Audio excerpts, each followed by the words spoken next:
Bunu Марат Муканович, siz тажрыйбалуу генералсыз. Конституциялык эмес кызматты ээлеп отурган киши конституциялык кызматты ээлеп отургандарга буйрук бере алабы? Bizde prezident президентибиз болсо шайланган, ал конституциянын кепилдиги Жок. Бирдеме десе эле бир балекет башталды. Ошо президентибиз. Президентиңер менен аман бол. Мен айтып атам. Конституциялык кызматта отурбаган киши конституциялык кызматта кишиге буйрук бере алабы? Коопсуздук кеңеш бул конституциялык орган. Туура. Коопсуздук кеңеш. Туура. Эми караңыз.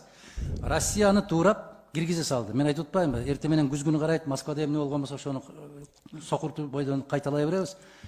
Бирок Россияда конституцияны, мыйзамды бекем кармап, конституция атайын кызмат киргизди Дмитрий Анатольевичке. Атайын. А биз сокур ошону кайталап койдук, бирок конституцияга дал келбегенин эч ким айткан жок. Мен каалайм ушундай болуш керек деди, болуп калды. Сиз тажрыйбалуу генералсыз. Келечекте, тарыхта мен бүгүн эле айтам, 100% ал конституциялык кызмат эмес деп бүгүн айтам. Сиз кийин айтышыңыз мүмкүн. Бүгүн айтып койсоңуз, ошол кызматты ээлеп отурган киши ГКМнын төрагасына, ички иштер министрине, коргоо министрине буйрук бергенге укугу барбы? Биздин конституциянын гаранты болгон президент. Азамат. Президент дайындагандан кийин анткени мына мыйзамга да кирип атат, курамына, составына кирип атат, коопсуздук кеңештин киргизе берет. ООНун генеральный секретарын деле киргизип койсоңор боло берет указ менен. Мен айтып атам, анын макамы барбы, жокпу деп. Макамы бар, убактылуу макамы бар. Жок, конституцияда жок анын макамы. Жобосу бар. Убактылуу жобосу бар. Конституцияда жок. Конституциялык органда конституцияда көрсөтүлгөн эмес. Ошон үчүн айтып атпайбызбы биз? Көрсөтүлгөн эмес. Конституцияда көрсөтүлгөн. Конституцияда мурда көрсөтүлгөн.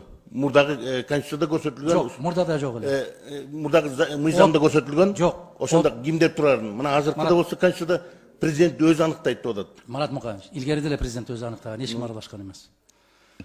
Мен ошо коопсуздук кеңештин катчысы болуп иштеген киши катарында айтайын. Президент илгери деле аныктаган. 30 жыл дегенди жакшы көрөтөсүңөр, жакшы айтасыңар. 30 жылдан бери эле ушундай. Аны эч өзгөргөн жок. Бирок сиздер аша чаап кетип баратасыздар.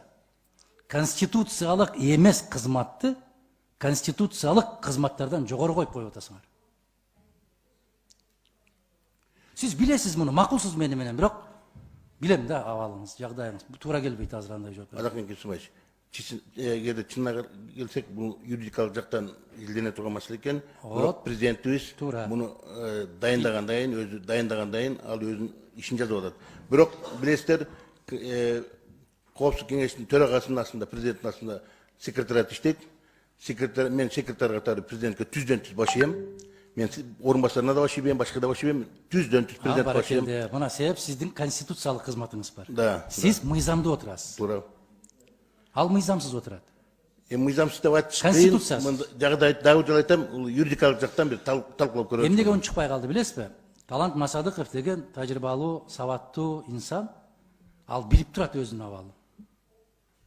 Ал билип турат. Ара төрөлгөндө төрөлгөндүгү бар, бирок күбөлүгү жок.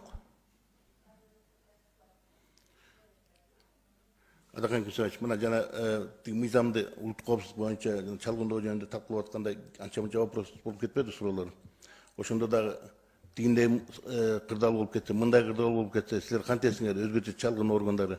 Мына ушул сыяктуу да улуттук коопсуздукту, мамлекеттик коопсуздукту камсыздоодо мамлекетте мыйзамдуу түрүндө боло турган көп мүмкүнчүлүктөрдү пайдаланышыбыз керек. Ошонун ичинде биздин Масадыков мырзанын эл аралык тажрыйбасы бар, чоң абдан тажрыйбасы, билимин биз азыр пайдаланышыбыз керек. Менин оюмча ошол экини президент ошону эске алуу менен аны ошол эки кызматка дайындады. Ал өзүнүн жакшы жагынан гана пайдасын гана келтирип атат менин оюмча. Ошондуктан биз азыр ушул бирок жанагы сиз айткан юридикалык жагын дагы жолу айтайын, карап көрөлү. Караганда конституцияда